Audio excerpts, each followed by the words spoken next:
Hello! Winter is high time to think over birds feeding. I've tried a few options of bird feeders and decided to start with such a feeder for small birds.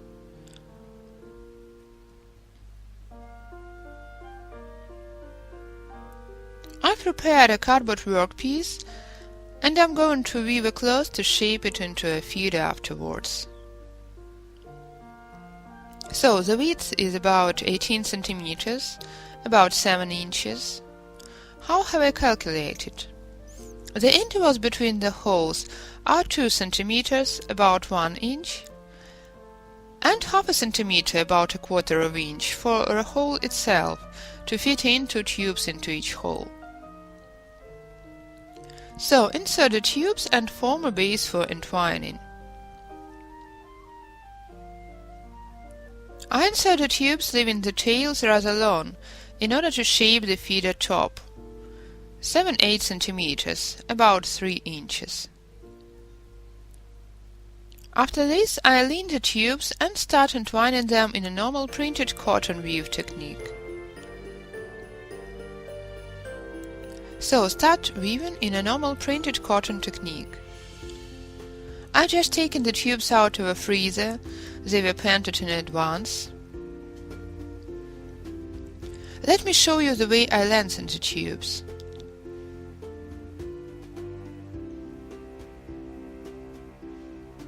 In the points of bending I do apply glue. Well, but in general I try avoiding glue and lengthen the tubes by mere adjoining. I just try my best to press the double tubes heavily to make the joint as thin as possible.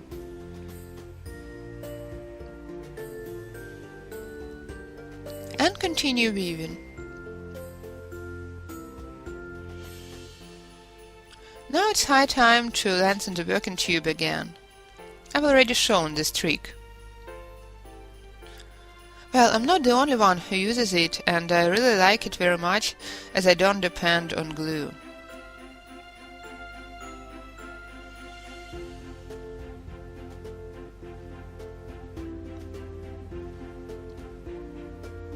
Well, maybe in some very fine works, where every split millimeter does matter, this method is not applicable.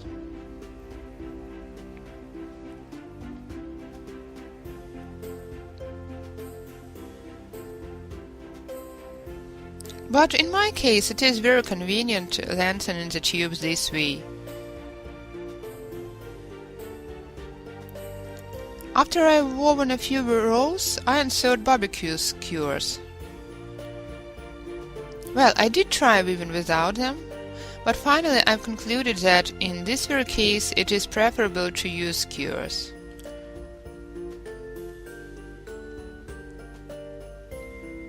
Later on you'll see what we need the skewers for, to get the feeder smooth and straight.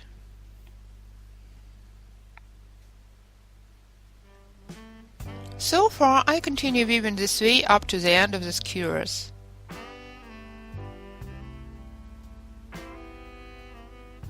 I've calculated the size of all the 3 sides to coincide with the skewer length.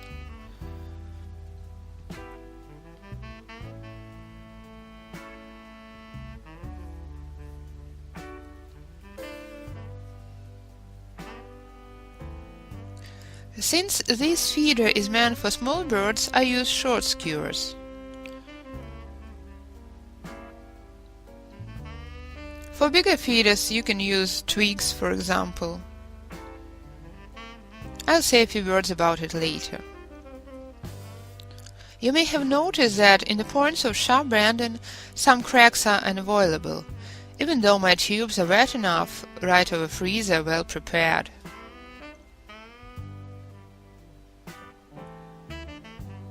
Well, I don't get upset about it. I've still got some solution left after I've painted the tubes.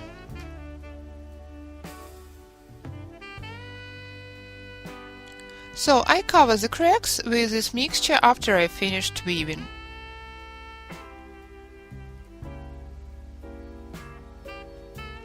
Currently I'm trying the new recipe of tube painting. Instead of lacquer I add sulking. I like it this way more.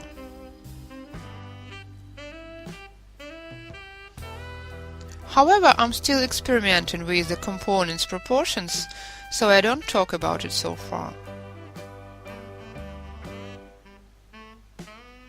I hope to finish with some more experiments by the time this masterclass is ready and to add the recipe to the video description. If you watch our videos on YouTube, it is often not accompanied with detailed descriptions. When we upload the masterclasses to the website Newspaper Weaving, I usually post the details absent from YouTube videos.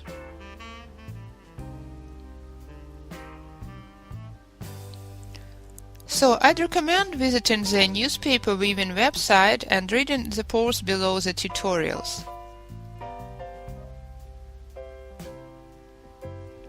Besides, if I promise some links to the ideas of other authors I use in my works, the articles with descriptions on Newspaper Weaving's site is where you can find these links.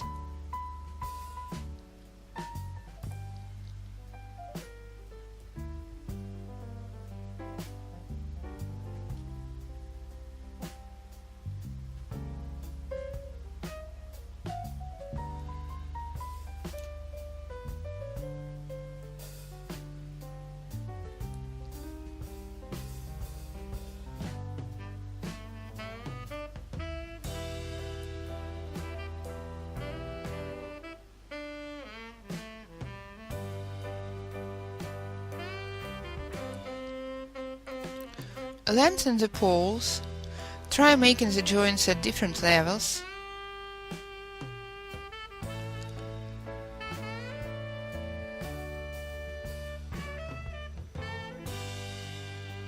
After which continue weaving.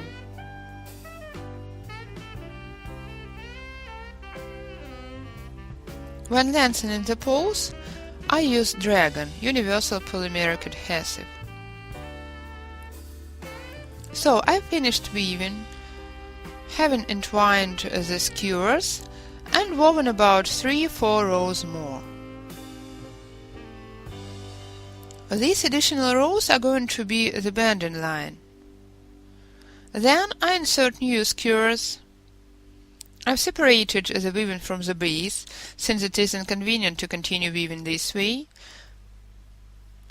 After which I just adjoin the cloth to the base in order to keep the holes where they are supposed to be.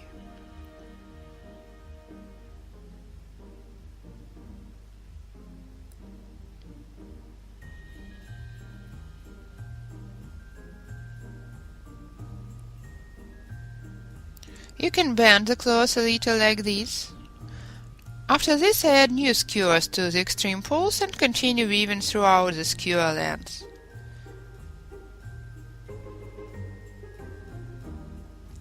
So, make the bend along the 3 rows with no skewers to make the process of weaving easier. The new skewers are inserted and adjoined to the base. Continue weaving. Lengthen the working tube.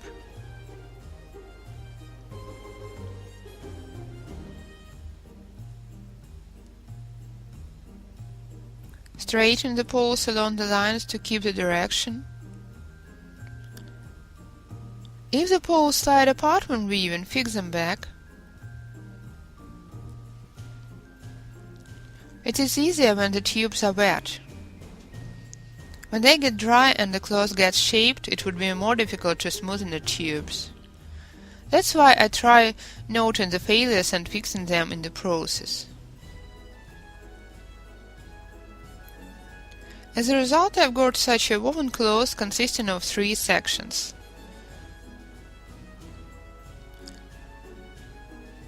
Here I've got skewers inserted.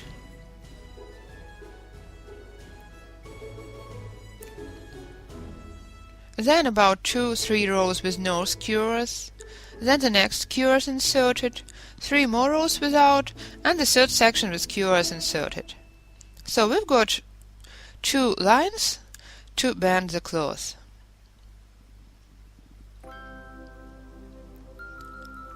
Firstly, the skewers cube the edges straight. Secondly, they help keeping the triangle sides equal.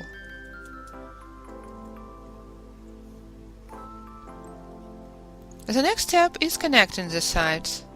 Well, actually you can leave it this way and hand the feeder onto the rope, but I'd like the structure to be more perfect.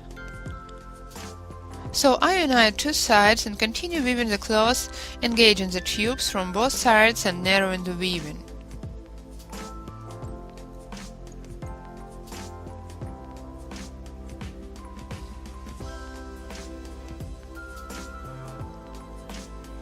This way, draw the tubes together carefully at first, then continue weaving. I've connected the tubes. Here I've applied some glue since it is an essential point.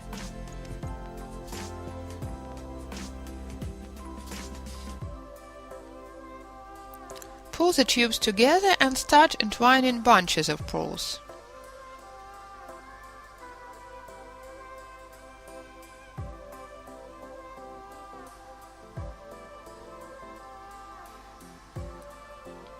It is such an essential point.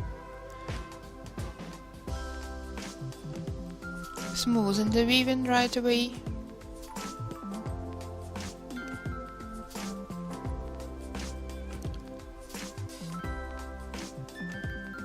Weave a couple of rows straight, after which start narrowing them.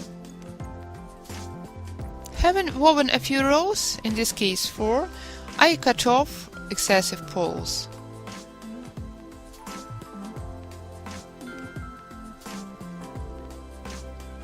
To get the weaving neat, I cut 1 pole from each cloth. I try my best to be very attentive and careful to prevent the weaving from sliding apart.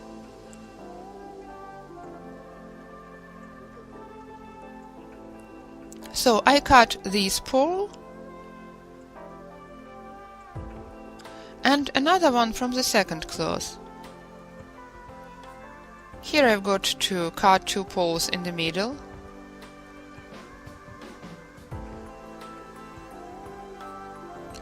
And continue hugging 2 poles at a time.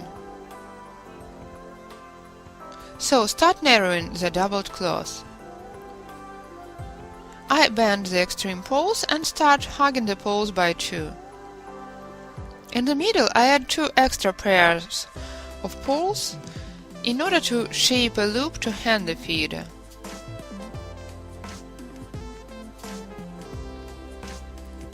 I don't recommend hanging such feeders by thread.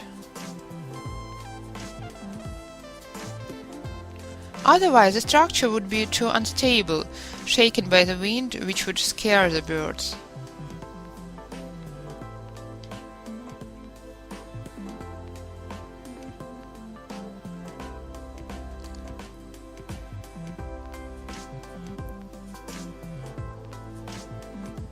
So I've decided to fasten it more securely with the help of a hook made of strong wire.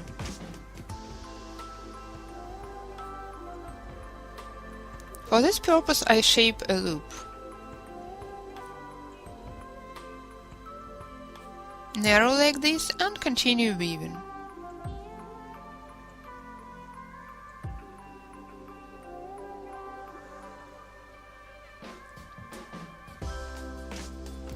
I'm hugging doubled poles once again, narrowing the weaving gradually.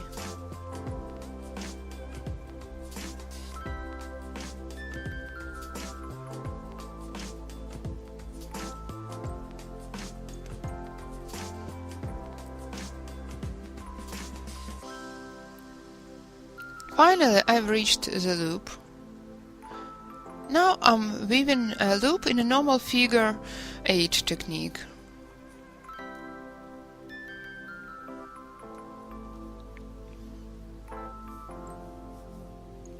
I finished weaving a loop. Then there are 2 options how to finish. In my case, I've just led the pole tails through the 4 top rows. The only thing left is to glue and cut the remainder.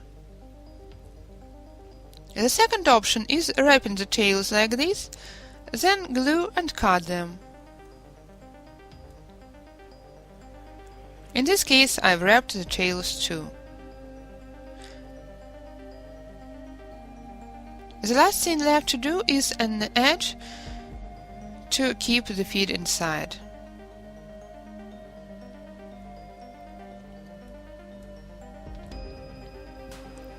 For the edge, I just place the tubes in the following way: 3, then 2,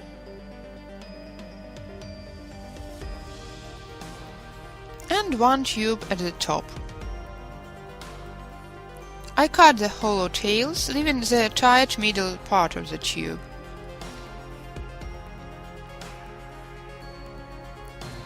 Stick the tubes together and stick them to the feeder itself by dragon glue.